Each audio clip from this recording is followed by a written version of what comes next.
Asia cup की कैसी होगी भारतीय टीम, किसकी होगी एंट्री, कौन होगा बाहर, क्या चल रहा है यूरोपियन प्रीमियर लीग में और यूएस ओपन की लेकर क्या है खबर, सारी बात करेंगे खेल मंत्रा पर। हमारे साथ जुड़ चुके हैं करण।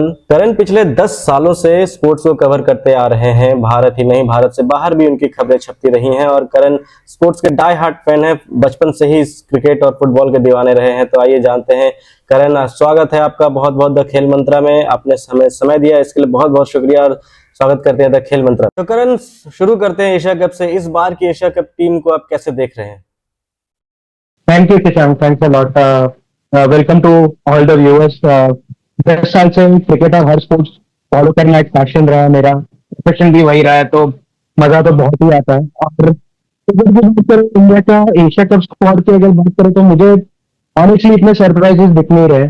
लग तो रहा है कि सूर्य कुमार यादव ही कैप्टन रहेंगे हमारे, अभिषेक शर्मा ओपनिंग करेंगे संजू सैमसन के साथ। ऐसे खबर आ रही है कि शुभमन गिल को इंक्लूड कर सकते हैं स्क्वाड में, यशस्वी जायसवाल को कर सकते हैं। मुझे नहीं लगता दोनों होंगे, मुझे ज्यादा चांस लग रहा है कि शुभमन गिल स्क्वाड में आएंगे और संजू सैमसन वन दिन चले जाएंगे, क्योंकि मुझे नहीं लग रहा कि रिंकू सिंह का स्क्वाड में फिलहाल जगह बनता है, क्योंकि उनका आईपीएल एक बहुत पुअर परफॉर्मेंस रहा था आईपीएल में इस बार। और मुझे लगता है in the form of Hardik Pandya, Tilak Varma अगर 5 नंबर पे खेले, सूर्य कुमार 4 नंबर पे खेले, तो इंडिया के पास एक्सप्लोजिव एबिलिटीज तो बहुत है डाउन द लाइन हिटिंग करने के लिए।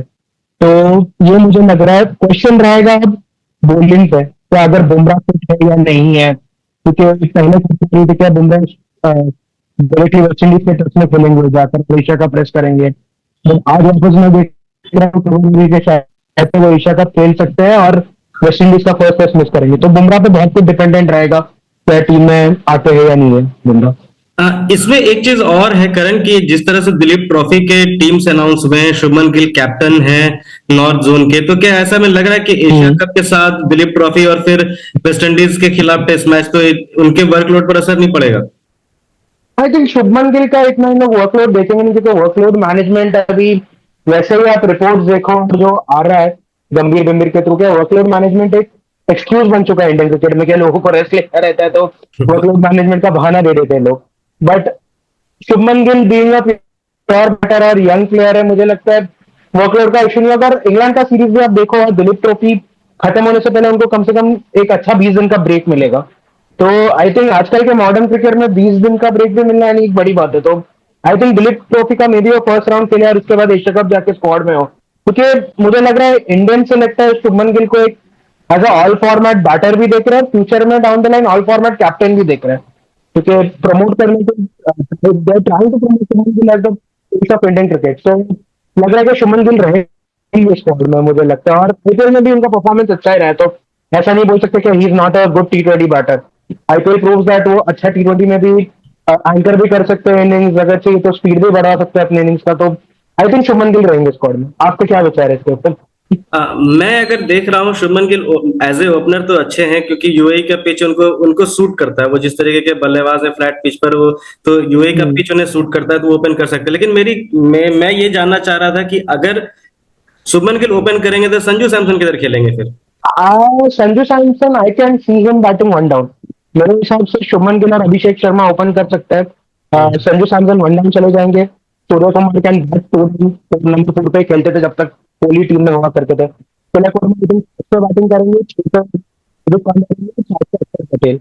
मुझे लगता है ये इंडिया का कॉम्बिनेशन रहेगा। और इस नंबर पे चर्चा आ रही है कि शायद से कृणाल पांड्या टीम हो सकता है ऑप्शन और लाइन बैटिंग डालने के लिए, तो कृणाल पांड्या हो सकते हैं, मेरे वाशिंगटन सुंदर हो सकते हैं, क्योंकि अगेन तो आई थिंक बैटिंग दैट भी इंपॉर्टेंट रहेगा। And as we know test match में भी हमने देखा कि Gambhir always prefers batting depth in his team. Champions trophy की टीम में भी देखा था कि 8 नंबर तक इंडिया की बैटिंग ही रहती थी। तो I don't think that strategy will change in टी20 क्रिकेट एज वेल। तो आई थिंक नंबर 6, 7 और 8 हमारे ऑलराउंडर्स रहेंगे, और बाद में 9 से लेकर 11 तक प्रॉपर हमारे बॉलर्स रहेंगे, जिसमें आई थिंक वरुण चक्रवर्ती का होना एक बनता है, एक अपना कुलदीप यादव हो सकते हैं, बुमराह पे डिपेंड करता है। पेसर्स अभी हर्षदीप सिंह भी पक्का रहेंगे, टी20 क्रिकेट है तो।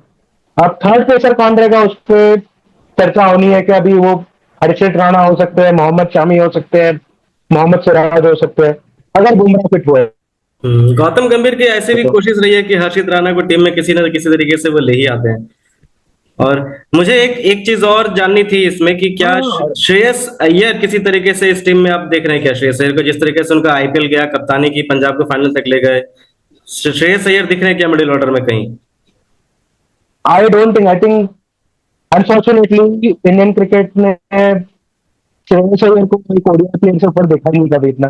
टेस्ट में उनको चांस दिया था, तब तब शॉर्ट बॉल के अगेंस्ट वीकनेस थी उनकी, तो वो भी एक्सपोज हुआ है। एक और परफॉर्मेंस डाउन हो गया तो बैटिंग वेरी भी राइट, अनडाउटेडली अपना गेम इंप्रूव किया, but I don't think Shreyas Iyer अगर नंबर 3 टीम में आ रहे हैं, अगर श्रेयस अय्यर टीम में आए तो या तो अभिषेक शर्मा या शुभमन गिल को बाहर जाना पड़ेगा, क्योंकि you cannot sit in Shreyas Iyer below number 3 या नंबर 4।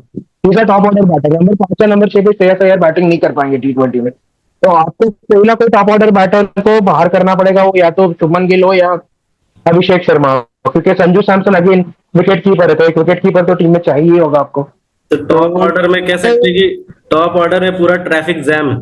किसी भी प्लेयर की एंट्री तभी हो सकती है जब कोई प्लेयर बाहर निकलेगा, इंजर्ड होगा या फॉर्म ही खत्म हो जाएगा एक तरीके से। India exactly, India Asia cup की डिफेंडिंग चैंपियन है, तो इस बार आप कितनी एग्जैक्टली, तरीके से देख रहे हैं कि क्या इंडिया, मिस हो गया था, हाँ, सॉरी। इंडिया एशिया कप की डिफेंडिंग चैंपियन है, यूएई में मुकाबला है, आप किस तरीके से देख रहे हैं कि क्या इंडिया अपने अपने खिताब को डिफेंड करती दिख रही है क्या इस बार भी? जरूर, क्योंकि ऑनेस्टली मैं बोलूं, मुझे कंपटीशन नहीं दिख रहा है इतना। पाकिस्तान क्रिकेट को आप देखिए, फिलहाल ट्रांजिशन पीरियड में है, उन्होंने रिजवान को थैंकफुली अलविदा कर दिया है, क्योंकि उनकी ऑनेस्टली मॉडर्न T20 क्रिकेट में जगह नहीं है। Sri Lankan team is again x factor team है, बेसिकली बोल नहीं सकते कैसा खेलेंगे नहीं खेलेंगे, और मुझे ऑनेस्टली श्रीलंका के बैटिंग में वो एक्सप्लोसिव पावर दिखता नहीं है, बिग हिटर्स है नहीं उनके बैटिंग में। हाँ, स्पिन से उन लोग ऑब्वियसली असरंगा लागे ये सब स्पिन से लोगों को चकमा दे सकते हैं, बट बैटिंग में मुझे एक्सप्लोसिव डेप्थ नहीं दिख रहा उन लोगों के। Bangladesh cricket again is not in a good spot, उनको एक्सट्रीमली टर्निंग विकेट से, आपने पाकिस्तान के सामने सीरीज देखा होगा तो हम्म। उनको एकदम टर्निंग विकेट की जरूरत पड़ी थी। अगर स्पोर्टिंग विकेट अच्छा बैटिंग पिच हुआ तो वो एकदम मार खा जाते, क्योंकि due to the lack of explosive hitting in their batting order. And Afghanistan X factor again reliant on the spin. I rate Afghanistan a lot, मुझे अफगानिस्तान की टीम बहुत पसंद है, but I still think they are a few years away from winning an Asia cup. तो India obviously favourite है, मुझे competition तो दिख नहीं रहा है इंडिया के सामने देखेंगे तो, बट बाद में cricket is a game of uncertainty, उसको बोल नहीं सकते कौन सा दिन क्या हो जाए। चलिए, तो ये एशिया कप की बात थी, अब चलते हैं फुटबॉल की ओर। ईपीएल स्टार्ट होने वाला है, आपकी फेवरेट टीम चेल्सी है, किस तरीके से आप इस बार देख रहे हैं?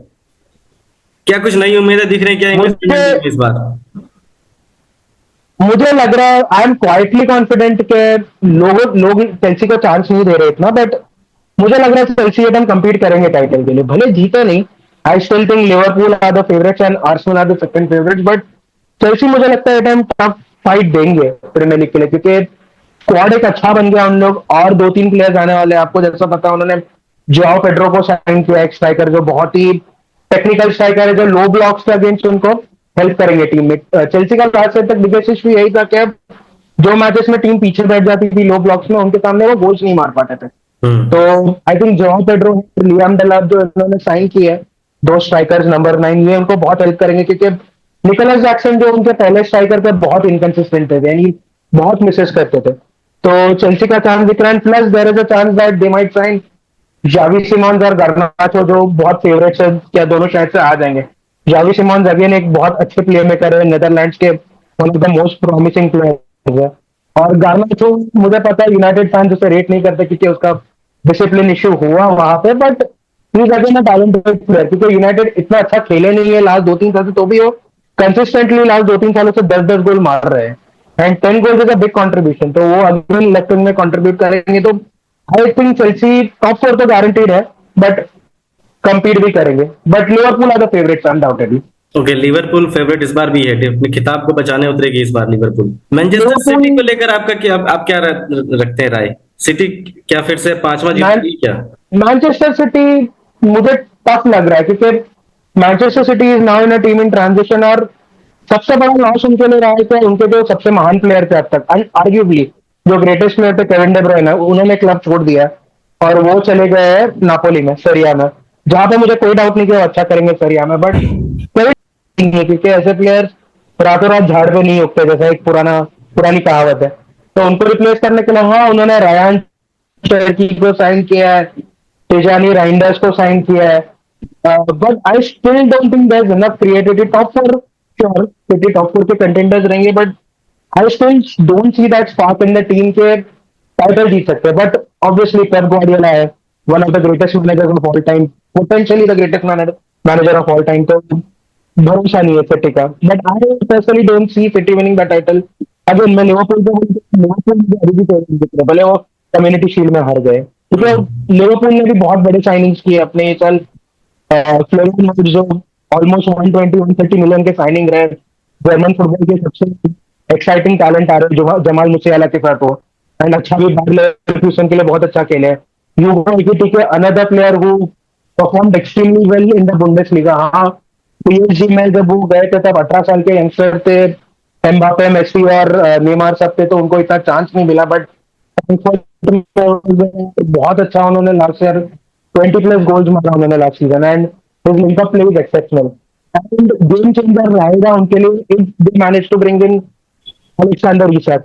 अलेक्जेंडर इसाक मेरे हिसाब से प्रीमियर लीग में हालैंड के साथ सबसे बेस्ट स्ट्राइकर है, तो कोई डाउट नहीं। और उनका गेम लिंकअप प्ले ओवरऑल, और लिवरपूल उनके पीछे पड़ा, ये कोई रहस्य है नहीं कि Liverpool are interested in Alexander Isak right now. होगा डील या नहीं होगा, because Newcastle apparently want 150 million, 150 million एक छोटा अमाउंट नहीं होता, बट लिवरपूल फुल ट्राई में। अगर अगर अलेक्जेंडर इसाक आ गए लिवरपूल में, तो I think it is Liverpool title to lose again this season. खबरों में मैंने देखा है कि आर्सेनल और टोटेनहम को लेकर भी चर्चाएं हो रही हैं। आपको इन दोनों टीमों में कैसे कैसे चीजें दिख रही हैं? क्या इस बार आर्सेनल खिताब जीत पाएगी? जीत सकते हैं। आर्सेनल का लास्ट 2 साल से उन्होंने एक्सट्रीमली क्लोज फाइट दिया था पहले सिटी को, और लास्ट अनफॉर्चुनेटली साका को इंजरी हो गई, could not compete at the end. But the biggest issue they had was एक प्रॉपर सेंटर फॉरवर्ड नहीं था। आप देखो लास्ट 2 साल से वो या तो गेब्रियल जीसस को स्ट्राइकर खिला रहे थे, जो again good player but not a clinical finisher. Kai Havertz is not a striker, false nine खेल रहे थे। तो उनका सबसे बड़ा इशू था कि उनके पास एक प्रूवन सेंटर फॉरवर्ड नहीं था, जो उन्होंने ये मार्केट में एड्रेस किया हुआ है। क्योंकि विक्टर ग्योकेरेश जो लास्ट ईयर उन्होंने कितना स्पोर्टिंग लिस्बन में जब से गए वो इंग्लिश फुटबॉल छोड़ के कॉवेंट्री से जब स्पोर्टिंग लिस्बन में गए, taken Portuguese league by the storm. तो he has been one of the best strikers in Europe. Almost 100 goal contributions in 2 seasons is outstanding by any measure. आप कुछ भी बोल दो क्या वो पोर्टुगीज लीग में खेल रहे थे, कहाँ भी खेल रहे थे, बट अगर आप 100+ गोल कॉन्ट्रीब्यूशन कर रहे हो 2 सीजन में, तो you are an exceptional talent. तो ग्योकेरेस आने से उनका एक हो जाएगा कि एक स्ट्राइकर की जो पिछले वो मीट हो गया, और 2 और बड़े साइनिंग्स किए उन्होंने। एक मार्टिन जुबिमेंडी जो लिवरपूल के लास्ट ईयर टारगेट थे, बहुत अच्छे मिडफील्डर है, यानी अनफॉर्चुनेटली स्पेन के पास इतने मिडफील्डर है, मेन टीम में हमें चांस नहीं मिलता क्योंकि उनके पोजीशन डिक्टेट कर सकते हैं। तो he will again be a massive signing. I can see them having the best midfield in the league with Martin Zubimendi, Declan Rice और मार्टिन ओडेगार्ड। एक बहुत सॉलिड मिडफील्ड है ये। तो Arsenal will compete, and again Noni Madueke को sign किया उन्होंने, जो लीग की बात हो और यूनाइटेड की बात ना हो, ये कैसे हो सकता है? यूनाइटेड के साथ क्या हो रहा है? क्यों यूनाइटेड इतने पीछे चली गई है टीम? ये क्या बोलूं मैं यूनाइटेड के बारे में, तो बात करना एक बैंटर क्लब बन गया मैनचेस्टर यूनाइटेड, जो आप थोड़े टाइम पहले सोच भी नहीं सकते। तो वर्ल्ड फुटबॉल का सबसे बड़ा इंस्टीट्यूशन रहा है Manchester United along with real Madrid. यानी आप फुटबॉल के बारे में सोचो तो आपको 2 या 3 क्लब्स के नाम आपके माइंड में आता था। एक था मैनचेस्टर यूनाइटेड, रियल मैड्रिड, और या तो बार्सिलोना। जब से एलेक्स फर्ग्यूसन चले गए और उनके जो ओनर्स थे ग्लेजर्स, उन्होंने ढंग से इन्वेस्ट नहीं किया क्लब्स में, कुछ नहीं किया। अब नए ओनर्स आए उनके पास जिन्होंने 25% स्टेक लिया इनियोस। वादे तो बड़े बड़े किए इन्होंने, बट अब तक ट्रांसलेट नहीं किया फील्ड पे। देखिए एरिक टेन हाग जो लास्ट मैनेजर थे, उनको बहुत अथॉरिटी दिया, उसे 1 साल पहले स्टार्ट कर लेना चाहिए था, बस वो एफए कप जीत गया तो उसको एक्स्ट्रा टाइम दिया, which was a wrong decision. They made all his signing, did not do well. Ruben Amorim आए हैं, और अमोरिम को बोलते थे वर्ल्ड फुटबॉल का the most promising young manager. Don't rate Ruben Amorim में, जितना हमने प्रीमियर लीग में देखा है, मुझे लगा कि बहुत स्टबर्न है वो। उन्हें बस 3-4-3 खेलना है, 3 एट द बैक खेलना है, 4 मिडफील्डर 3 फॉरवर्ड्स, और उसमें ब्रूनो फर्नांडिस को सेंट्रल मिडफील्ड में खिलाना है। नहीं defensively team will always be suspect. तो मैंने जितना रूबन अमोरिम का देखा, आए not at all been impressed by him. I think he has been one of the worst managers in the league. Honestly, it was a wrong decision and मुझे लग रहा है कि ये साल भी यूनाइटेड का स्टार्ट कुछ खास नहीं रहने वाला, तगड़ा नहीं रहने वाला। एक बहुत कंट्रोवर्शियल स्टेटमेंट है, इसके ऊपर शायद से यूनाइटेड फैन जाके मुझे गाली भी देंगे, बोलेंगे तुम पागल हो गए हो, को जो भी है अच्छे साइनिंग्स किया, but I don't rate Ruben Amorim. मुझे वापस लग रहा है कि स्टार्ट अच्छा नहीं रहने वाला उनका। दिसंबर मुझे लग रहा है अमोरिम सैक हो रहे हैं। साइनिंग्स अच्छे किए उन्होंने। Matheus Cunha very good player, one of the best forwards in the league last year. Same for Bryan Mbeumo, one of the best forwards in the league, यानी ब्रेंटफोर्ड के साथ 20 goal मारना बहुत अच्छी बात है। Benjamin Sesko, most one of the most promising centre forwards in European football. RB Leipzig में बहुत अच्छा किया उन्होंने, बट अगेन डिफेंसिवली Casemiro और Bruno Fernandes in the central of the park, यानी it's a recipe for disaster. United नहीं उखाड़ रहा है कुछ चीजें। हमारे में तो मुझे नहीं लग रहा कुछ कर रहे हो इतने अच्छे से। अगर क्विकली बात करें कि टॉप 5 में कौन सी 5 टीमें होंगी, आप बता सकते हैं क्या जल्दी से? पांच पांच टीमों के नाम। My prediction will be Liverpool, Arsenal, Chelsea, Manchester City, and fifth would be, I would say, Tottenham. तो चलिए, फुटबॉल की बात हो चुकी है, अब चलते हैं साल के आखिरी ग्रैंड स्लैम यूएस ओपन की ओर। करण, क्या लग रहा है, क्या जोकोविच का 25वां हार्ड कोर्ट उन्हें देकर जाएगा, या सिनर एक बार फिर से सबको पीछे छोड़ते चले जाएंगे? Difficult for him to compete right now. 38 years के हो चुके हैं। ग्रैंड स्लैम में एक तो सबसे डिफिकल्ट चीज है कि आपको 3 सेट नहीं 5 सेट खेलना होता है, एंड पोटेंशियली 7 मैचेस आपको खेलना पड़ता है फाइनल जीतने के लिए। तो वो इसमें डिफिकल्ट है कम्पीट करना। जब आजकल के आप सिनर को देखो, अल्काराज अल्काराज तो शेर है, मुझे नडाल की याद दिलाता है पूरा, जो हिसाब से वो भाग कर खेलते हैं। उनके सामने स्टैमिना वाइज और फिटनेस वाइज कम्पीट करना बहुत डिफिकल्ट हो रहा है। आप जोकोविच का रिसेंट गेम भी देखिए, he plays extremely well against all the other players, यानी दूसरे प्लेयर्स के हमने बहुत अच्छा खेलते हैं, बट सेमीफाइनल तक आने तक उनको कुछ थोड़े बहुत निकल जाता है, थोड़ा इंजरीज आ जाता है। सिनर या अल्काराज के सामने उनको कीप अप करना डिफिकल्ट हो गया, क्योंकि आप देखिए 15 साल प्लस का एज गैप है इनका दूसरे दो प्लेयर के सामने। 15 years is a massive age gap. तो मुझे तो वही लग रहा है कि it again will be between Sinner and Alcaraz, यानी these two are the next big two in tennis. इन दोनों का ही है दिख रहा है मुझे बोलबाला, तो या तो सिनर या तो Alcaraz. And it being hard court, मैं सिनर को थोड़ा अपर हैंड दूंगा, क्योंकि सिनर का फेवरेट सर्फेस है हार्ड कोर्ट, सबको पता है, जैसा उन्होंने ऑस्ट्रेलियन ओपन में अब तक परफॉर्म किया है।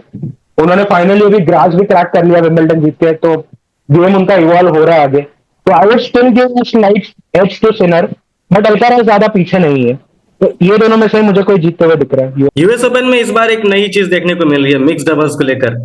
आप इसको किस तरीके से देख रहे हैं? क्या मिक्स डबल्स पूरी तरीके से रिवॉल्व हो रहा है, क्या बिल्कुल ही इसे अलग कर दिया जाएगा टूर्नामेंट से? It's honestly a slap in the face of tennis competition. यानी कि इनको, मुझे पता है, देखो मिक्स डबल्स में सबको पता है कि इतना व्यूअरशिप मिलता नहीं। It has been a decision which has been driven by wanting more viewership. इसलिए तो आप सिर्फ टॉप टेनिस प्लेयर्स ले लो, मेल साइड से और वुमेन साइड से, जिन्होंने कभी भी साथ में टेनिस खेला नहीं है, इनको आप साथ में पेयर करवा दो, और टूर्नामेंट स्टार्ट होने से पहले एक अलग टूर्नामेंट करवा दो। यानी ऑनेस्टली मजाक बना के रखा है यार, ये क्या है ये? यानी जो एक्चुअल डबल्स प्लेयर है उनके लिए it's a disrespect for them, disrespect to them मेरे हिसाब से। क्या आप मिक्स डबल्स वालों को बोल ही दिया कि आपका कुछ जगह नहीं है, हमें सिर्फ सेलिब्रिटी लोग चाहिए। It is honestly a byproduct of what we are seeing, viewership drives everything. Viewership चाहिए इन लोगों को, इसलिए एक नया कुछ किया, but I don't see this working out in the long term. 2-3 साल करवाया जाएगा ये देखने के लिए, तो क्या और आप बाद इसे में आपको देखने तो क्या आप मिलेंगे आपको। यूएस हाँ ओपन बोलिए। के यूएस ओपन के इस मिक्स डबल्स वाले जो एक्सपेरिमेंट हैं, उन्हें आप दूसरे ग्रैंड स्लैम में भी होते देख रहे हैं क्या? क्या ये आप ऑस्ट्रेलियन ओपन या विंबलडन में ऐसा ऐसा कुछ दिख सकता है क्या? आई थिंक ऑस्ट्रेलियन ओपन ये चीज कर सकता है, because they are always open to experimentation. Wimbledon मुझे नहीं लगता कभी भी आएगा। विंबलडन आपको जैसा Wimbledon culture and tradition and upholding the old values, वहां पे आप अभी भी व्हाइट शर्ट व्हाइट कपड़ों में लोगों को पहनना पड़ता है, कलर क्लोथिंग अलाउड नहीं है। तो ऐसे सब एक्सपेरिमेंट मुझे डाउट है विंबलडन में कभी भी होगा। ओके करण, इन स्पोर्ट्स की इन सारी बातों के लिए बहुत बहुत शुक्रिया। खेल मंत्रा से जुड़ने के लिए बहुत बहुत शुक्रिया। फिर मिलेंगे किसी नए विषय पर नई चर्चा के साथ। आपका स्वागत रहेगा, और आप देख रहे थे खेल मंत्रा। Thank you.